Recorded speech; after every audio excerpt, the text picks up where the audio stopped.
1606, a group of lords and gentlemen headed by the Earl of Southampton petitioned me to grant a royal charter for a Virginia company to trade with Virginia. Under my lesser seal, I granted their request. 1607, the Jamestown settlement was established on the James River, named for, of course, you can guess.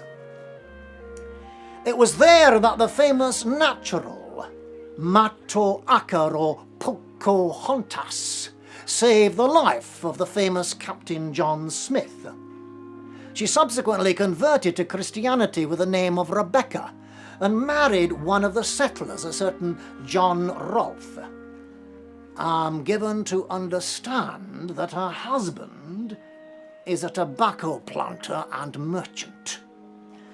I have an intense dislike of this new novelty of eating tobacco.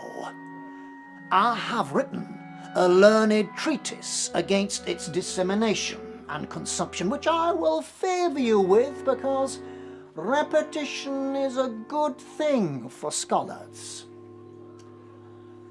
How you are disabled in your goods by the consumption of tobacco, let the gentry of England bear witness.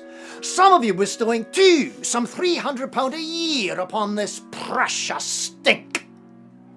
Surely, smoke becomes a kitchen better than a dining chamber, and yet it makes a kitchen of men's insides who are great tobacco eaters. That hath been found by the example of great tobacco eaters who after their death have been opened by the surgeons and their bellies lined with an oily and unctuous kind of soot. Mollicacy and delicacy with the overthrow first of the Persian, next of the Roman Empire. Have you not reason, therefore, to forbear this filthy novelty? A practice hateful to the brain, dangerous to the eyes, injurious to the lungs, and in the black stinking fumes thereof closest resembling the horrible Stygian darkness of the pit that is bottomless. In my opinion, the only good thing to come out of Virginia was the brace of flying squirrels for my private royal menagerie. Very entertaining wee beasties, though withal vicious and liable to bite the royal hand that fed them. And indeed, I think there is something instinctively vicious about Virginia. You know, the settlers there will not submit to the instructions of their magistrates, but have set up a house of burgesses, in much the same way that the stiff-necked puritanical settlers known as the Pilgrim Fathers, who were supposed to be coming to Virginia but were blown north to Massachusetts Bay on the Mayflower, have signed a levelling democratic contract. And I fear me that that levelling wind sits in the sails of my English Parliament. The English Parliament will not understand, like my good Scottish Parliament, that the duty of a Parliament is to vote royal supply, to give advice when asked, and generally acquiesce to our royal will.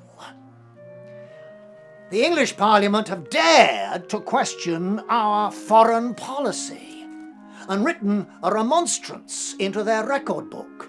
I had to ride down in majesty and prorogue their naughty proceedings. I ordered the book to be brought to me, and I ripped out the offending page declaring, "I will not have 500 kings lording it over me. I am an old king and know well enough how to rule." The business of king is hard and difficult. Bear in mind that I am the first man to have ruled the three kingdoms of England, Scotland, and Ireland. And I have ruled them in peace and with wisdom. I have written a learned textbook on the art of kingship, the Basilicon Doron, the golden gift for the instruction of my son, Henry, Prince of Wales. But alas, at the age of 16, God took Henry to a higher court because he was too perfect for this world. And instead, baby Charles, the Duke of York, is now Prince of Wales in his elder brother's place, and I have given him a copy of the Basilicon Doron, the golden gift, and taught him God's deputies on earth are called gods by God himself.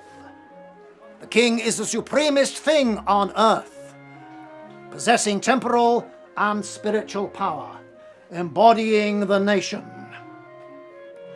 As I told Charles to tell his children and all the future kings of England that so long as we keep a firm hand on our American possessions, no democratic nonsense will take root there. Oh, thank you for your kind and courteous attention. I am now in such a high, holy day good humour that as you leave, you may have the great privilege of kissing our royal hand. Thank ye.